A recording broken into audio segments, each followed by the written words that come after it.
आपके गेंदे का प्लांट हो, गुलाब हो, गुड़हल हो, हर एक पौधे में बहुत बढ़िया फ्लावरिंग ले सकते हैं। और इसके लिए 2 चमत्कारी खाद बताऊँगी, बिल्कुल होममेड फ्री का खाद है।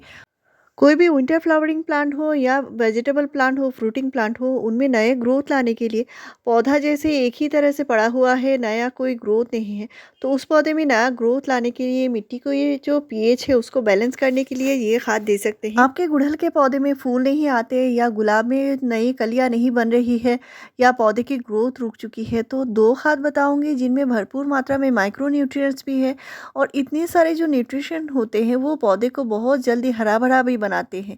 तो आपके जितने सारे परमानेंट प्लांट हैं, फ्लावरिंग प्लांट हैं, सभी में डाल सकते हैं। ऐसे बहुत सारे फ्रूटिंग प्लांट हैं, वेजिटेबल प्लांट हैं जिनमें वेजिटेबल नहीं लगते या फ्रूट नहीं लगते, तो ये होममेड खाद जो है बहुत ही बढ़िया रिजल्ट आपको देगा। और इसके लिए आपको ये खाद जो है कंटिन्यू करना पड़ेगा, कम से कम 15 डेज के गैप में एक बार ज़रूर डालिए। होममेड खाद में ऐसे बहुत सारे न्यूट्रिशन होते हैं जैसे जिंक है, बोरन है, आयरन है, मैंगनीज है और इस तरह की चीज़ों से पौधे को कई सारे न्यूट्रिशन मिलते हैं। पौधे बहुत जल्दी से नया ग्रोथ और फ्लावरिंग करना शुरू करते हैं। ये मेरा देसी गुड़हल का पौधा है और बहुत बढ़िया फ्लावरिंग कर रहा है, कटिंग से ग्रो किया हुआ प्लांट है। तो आपके यहाँ अगर धूप निकल रही है, धूप में पौधे को ज़रूर रखिए। मेरे यहाँ बहुत अच्छी खासी धूप निकलती है और ऑलमोस्ट पूरा दिन ही धूप रहता है। तो आपके यहाँ अगर धूप निकल रही है तो पौधे को पूरे दिन के धूप में रखिए। अगर आपके यहाँ कड़ी धूप निकलती है तो आप पौधे को सरसों खली खाद दे सकते हैं, कम से कम 15 डेज के गैप में एक बार ज़रूर दीजिए। और अभी जो खाद बताऊंगी बहुत ही बढ़िया है, इसमें भरपूर मात्रा में पोटेशियम होता है, आयरन होता है, मैंगनीज होता है, मैग्नीशियम होता है। तो इस खाद को कभी भी नहीं फेंकना है, ये घरेलू चीज़ है। और ये जो बीटरूट हम घर में इस्तेमाल करते हैं खाने में, इस बीटरूट के ये छिलके हैं और इनके जितने सारे जो हम काट कर फेंक दिया करते हैं उनको ही मैंने डुबा कर रखा हुआ है पानी में। और यहाँ पे 200 ml पानी है। तो ये जो पानी है मैंने एक रात के लिए इनको डुबो कर रखा है और पानी का कलर देख सकते हैं। इनमें भरपूर मात्रा में न्यूट्रिशन आ चुका है और पौधे को बहुत ज़रूरी न्यूट्रिशन इससे मिलेगा। तो आपके पौधे में अगर आयरन की कमी हो रही है, मैग्नीशियम की कमी हो रही है, यानी जो हम एप्सम सॉल्ट डालते हैं इसके बदले में आप ये पानी डाल सकते हैं। तो ये आप हर रोज़ आपके घर में निकलता होगा तो इसको ज़रूर आप इस्तेमाल कीजिए पौधे में। तो एक दिन के इस्तेमाल से शायद आपको इतना ज़्यादा रिज़ल्ट आपको दिखने को ना मिले। आप इसको कंटिन्यू करते जाइए और कम से कम महीने में 2 बार तो ज़रूर डालिए।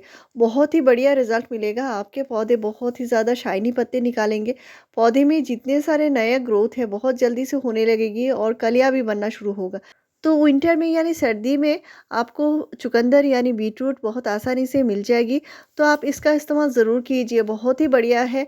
और इसको आप छान के ही इस्तेमाल कीजिए और जितना पानी आपने निकाला होगा उसको डबल पानी में डाइल्यूट कीजिए। यानी अगर आप 1 लीटर पानी में डुबो कर रखते हैं तो इसके लिए कम से कम 5 चुकंदर के छिलके होने ज़रूरी है। और इसके बाद इसका जो पानी है इसको फिर से और 1 लीटर नॉर्मल पानी मिलाकर ही पौधे में डालिए।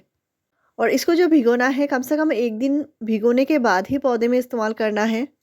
तो होममेड जो खाद होते हैं वो मिट्टी को कभी भी नुकसान नहीं पहुंचाते। लेकिन अभी सर्दी का टाइम है तो पौधे को धूप में ज़रूर रखिए। और कोई भी खाद देनी है मिट्टी थोड़ा सा सूख जाए इसके बाद ही देनी है। प्लांट केयर मैं इसलिए बताती हूँ ताकि आपके पौधे कभी भी ख़राब ना हो। और प्लांट में अगर बार बार कीड़े लग जाते हैं, फंगस लग जाते हैं, तो इस पर भी कई सारी वीडियो मैंने शेयर करके रखी हैं, प्लांट को कैसे कीड़े मकोड़ों से बचानी है। होममेड खाद के ऊपर मेरे चैनल पर आपको 500 से ज़्यादा वीडियोस मिल जाएंगी। इस तरह के ऑर्गेनिक खाद आप अपने पौधे में ज़रूर डालिए, पौधे कभी भी ख़राब नहीं होंगे। विंटर में अगर अचानक से आपके पौधे में बहुत सारे पत्ते पीले आ रहे हैं या पत्ता गिरना शुरू हो चुका है तो पौधे में आपको ज़रूर से फंजीसाइड देना होगा। आप कोई भी फंजीसाइड 2 ग्राम यानी हाफ़ टी स्पून 1 लीटर पानी में घोल के पूरे प्लांट के ऊपर स्प्रे कीजिए। और मिट्टी में तभी डालना है, अगर मिट्टी सूख जाए तभी मिट्टी में डालिए। नेक्स्ट जो खाद बताऊंगी ये मिट्टी को एसिडिक बनाए रखती है, प्लांट में बहुत जल्दी से नया ग्रोथ और फ्लावरिंग लाती है।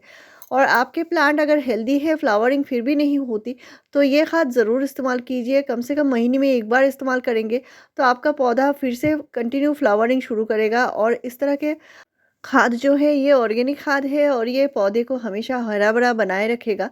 और पौधे में आप महीने में सिर्फ एक बार इस्तेमाल कर सकते हैं, इससे ज़्यादा नहीं करना है। आप देख सकते हैं मेरे पॉट की मिट्टी सूखी है और मैंने जो प्लांट लगाई है बहुत बड़े साइज़ के पॉट में नहीं लगाया है।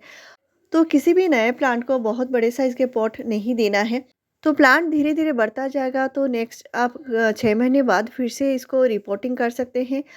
तो ये जो खाद है आप अपने गुलाब में दे सकते हैं, गुड़हल में दे सकते हैं, और जितने सारे फ्रूटिंग फ्लावरिंग प्लांट हैं जिनमें फ्रूट नहीं आ रहे हैं या फ्लावर नहीं बन रहे हैं, उनमें ज़रूर दीजिए, बहुत ही बढ़िया रिजल्ट मिलेगा। तो सिर्फ 2 रुपए की चीज़ है और इसी से आप अपने पौधे में भर भर के फ्लावरिंग ले सकते हैं, क्योंकि ये मिट्टी को बहुत ज़्यादा उपजाऊ बनाती है, मिट्टी को एसिडिक बनाए रखती है, जो फ्लावरिंग प्लांट के लिए बहुत ज़रूरी होता है। जैसे गुड़हल प्लांट है, इसको एसिडिक मिट्टी चाहिए होता है, गुलाब को भी एसिडिक मिट्टी चाहिए होता है। और इसको सिर्फ 2 रुपए के सैशे मैंने लिया है, यह है कॉफ़ी पाउडर। और कॉफ़ी पाउडर जो होता है इसका मैंने सिर्फ 2 ग्राम लिया है, और इसको हाफ़ लीटर पानी में अच्छे से घोल लेनी है। तो ये बिल्कुल ऑर्गेनिक चीज़ है और प्लांट के लिए बहुत बढ़िया है। तो कई बार ऐसा होता है पौधे की ग्रोथ अचानक से रुक जाती है, फ्लावरिंग रुक जाती है, मिट्टी की जो पीएच है वो बैलेंस नहीं रहती, तो मिट्टी के पीएच को बैलेंस करने के लिए ये काम करती है। तो 2 ग्राम को हाफ़ लीटर पानी में घोल लेनी है और प्लांट में डालना है। तो गुड़हल हो गुलाब हो, हर एक पौधे में आप 200 ml तक डाल सकते हैं, और महीने में सिर्फ एक ही बार देना है। तो ऐसे ही बढ़िया जानकारी पाने के लिए मेरे चैनल को ज़रूर सब्सक्राइब कीजिए। Thank you.